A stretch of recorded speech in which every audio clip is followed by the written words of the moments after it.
So this is a demo of a new way well, certainly new to me, way of doing image to video that I've been working on. And if it's not new, it's certainly, I believe, in a really user-friendly way. I've got a demo here. I have an image here with a prompt from a recent Deadpool movie and a Battlestar Galactica image.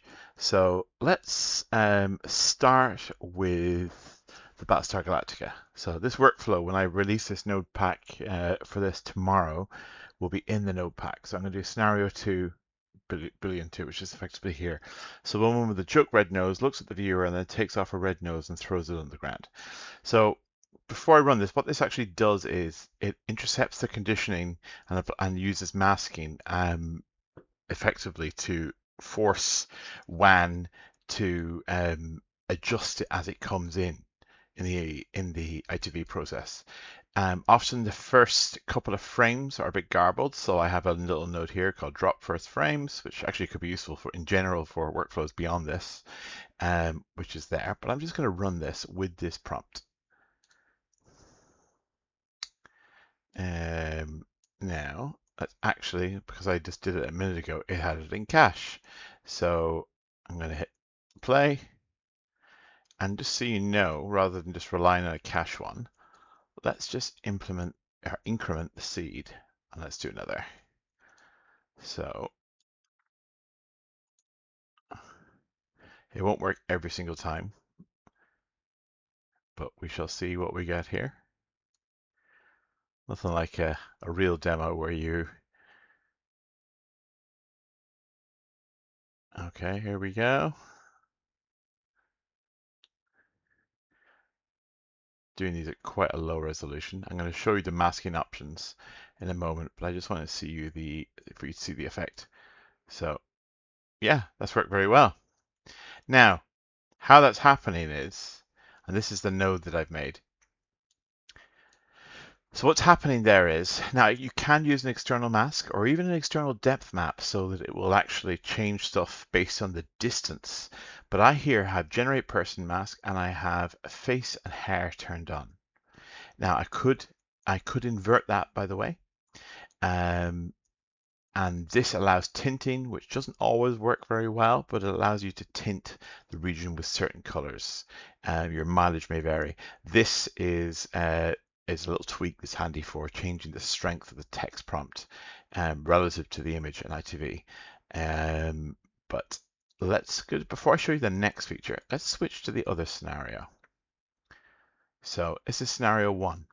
Now I have a clown and a warrior in a yellow suit stand in front of the truck. Now you may be wondering, well, how am I going to actually get it to do just one of the people?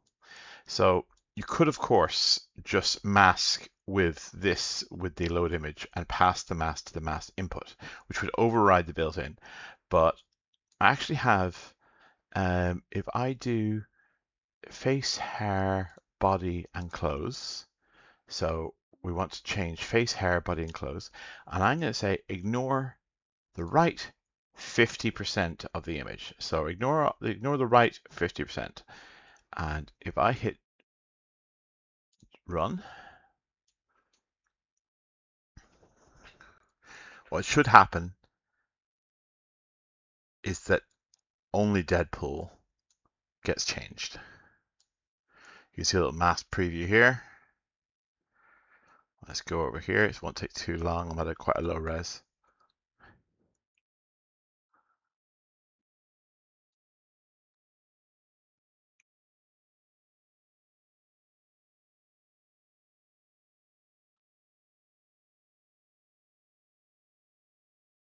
Here we go. This is another channel that I've cut for you between the two. Right, okay, that's worked pretty darn well. Let's play it.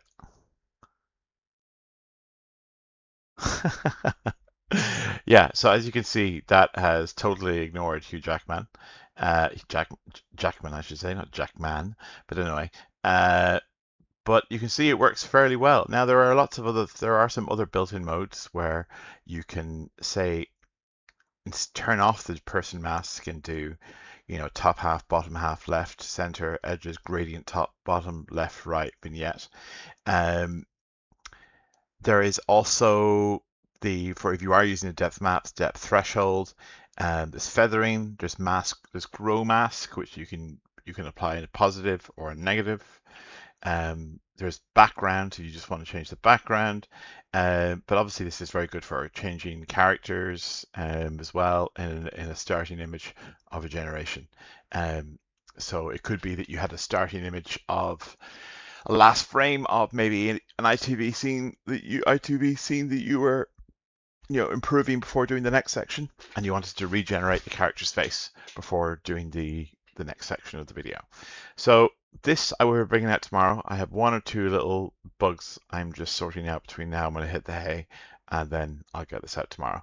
But hopefully this is going to be useful. Yeah, I'll update this post on Reddit as soon as it's out.